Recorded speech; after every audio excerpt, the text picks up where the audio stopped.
Pour commencer la présentation de ce rapport, je voudrais d'abord revenir sur la méthode de rédaction et de construction de ce rapport, avec, vous vous en souvenez, une communication en mai dernier pour poser un peu le cadre du sujet qui était à l'époque porté par Charles Fournier, mon prédécesseur. Nous nous sommes aussi appuyés sur des contributions du Césaire, du mouvement associatif et du Conseil régional de la jeunesse. Nous avons pu avoir des échanges complémentaires avec l'État, avec la CRES, avec France Active, avec tout un tas d'autres acteurs et de têtes de réseau régionales. Et puis, ce rapport, il a été possible grâce aussi à la mobilisation de l'ensemble des services concernés à la région, avec une approche du sujet que nous avons voulu transversale. Et cette méthode de travail, elle a été d'ailleurs saluée, je pense notamment dans l'avis du Césaire, et elle démontre surtout la volonté du Conseil régional d'ancrer son soutien à la vie associative à la fois dans les réalités du secteur et en lien avec les différents partenaires. Donc, en propos introductif, je souhaite insister sur plusieurs points. J'en ai nommé 4. D'abord, la volonté d'avoir un rapport dont les mesures soient les plus concrètes possibles. Cela pour donner un maximum de visibilité aux acteurs associatifs de la région. Ensuite, nous avons voulu un rapport, et je pense que vous l'avez senti à la lecture, c'est un rapport qui s'inscrit globalement dans la continuité du travail qui est engagé par la région depuis plusieurs années, voire plusieurs décennies auprès du milieu associatif.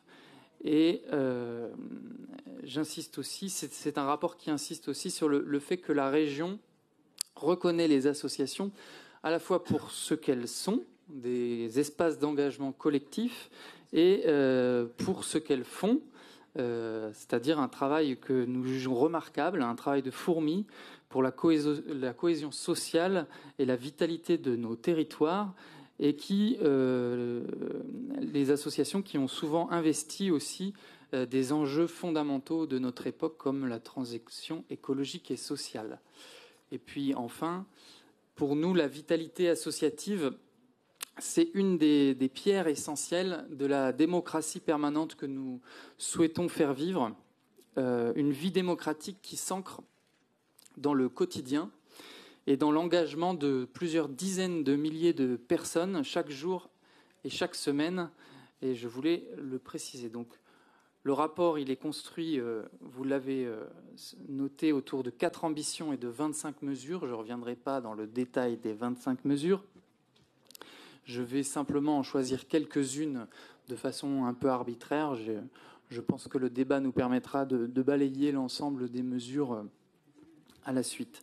Donc la première ambition, qui a grosso modo pour objet l'observation et l'analyse du fait associatif, l'enjeu pour nous, c'est de pouvoir anticiper les évolutions et se doter d'outils qui nous permettent d'adapter, de construire collectivement, aussi chemin faisant et au fur et à mesure des années, la politique associative de la région au sens large, et notamment avec la création d'une conférence territoriale régionale qui nous permettra d'instituer un espace et des moments de dialogue entre tous les partenaires. Je pense à l'État particulièrement, mais aussi aux collectivités territoriales qui jouent un rôle dans la vie associative aussi également importante. Et cet espace, ça pourra aussi être, par exemple, l'espace qui permettra le suivi opérationnel de ce rapport et sa mise en œuvre plus concrète. Et puis une deuxième mesure que je voulais mettre en avant dans cette première ambition, c'était la création d'un observatoire régional pour mieux appréhender et mieux objectiver les évolutions de la vie associative, observatoire régional qui va traiter au fur et à mesure du temps de plusieurs thématiques comme l'égalité femmes-hommes dans le milieu associatif, les évolutions des modes d'engagement, la question du foncier pour les associations, mais aussi la question des formations pour un secteur qui en a besoin. La deuxième ambition, donc c'est autour de la notion d'engagement.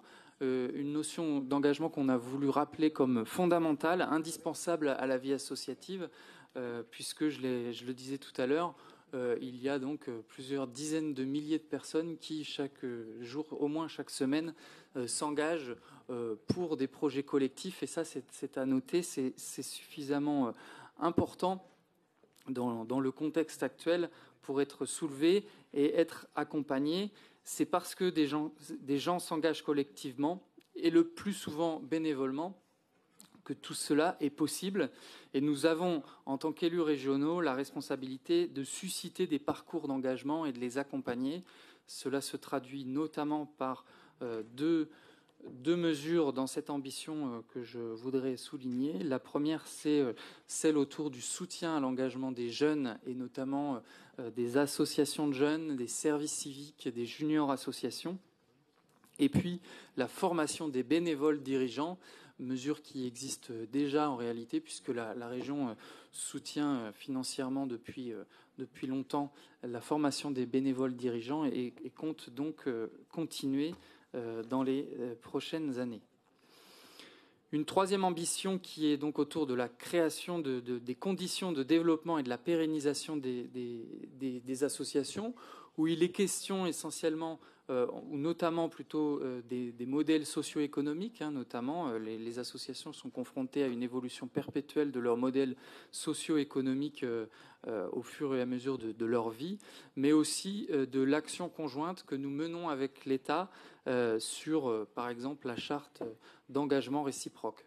Dans cette ambition, on retrouve également une mesure sur Capasso, où vous aurez noté que nous voulons lancer une évaluation notamment sur l'impact social de ce dispositif qui, depuis presque 20 ans, est une mesure emblématique du Conseil régional et unique en France et qui porte des fruits tous les ans et que donc nous souhaitons conforter dans l'avenir. Et donc l'idée, c'est de s'appuyer sur cette évaluation pour pouvoir démontrer tous les bienfaits de cette mesure, mais aussi avoir un regard critique pour pouvoir aussi l'adapter aux nouveaux enjeux du moment.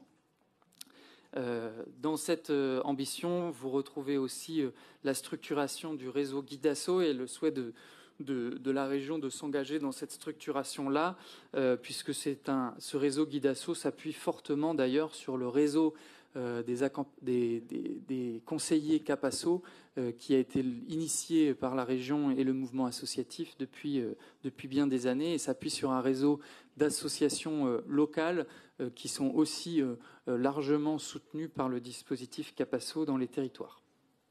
Et j'insisterai enfin sur cette ambition-là, sur la mesure qui porte sur la prolongation du dispositif CARE qui avait été lancé au moment du Covid et que nous souhaitons renouveler, prolonger, pérenniser, parce que nous constatons que à la suite de la crise du Covid, s'est suivi d'autres types de crises et qu'il y a encore, par exemple, sur les aspects d'énergie et du coût de l'énergie, des associations qui sont fortement impactées et qui ont encore besoin de ce dispositif pour continuer leur action.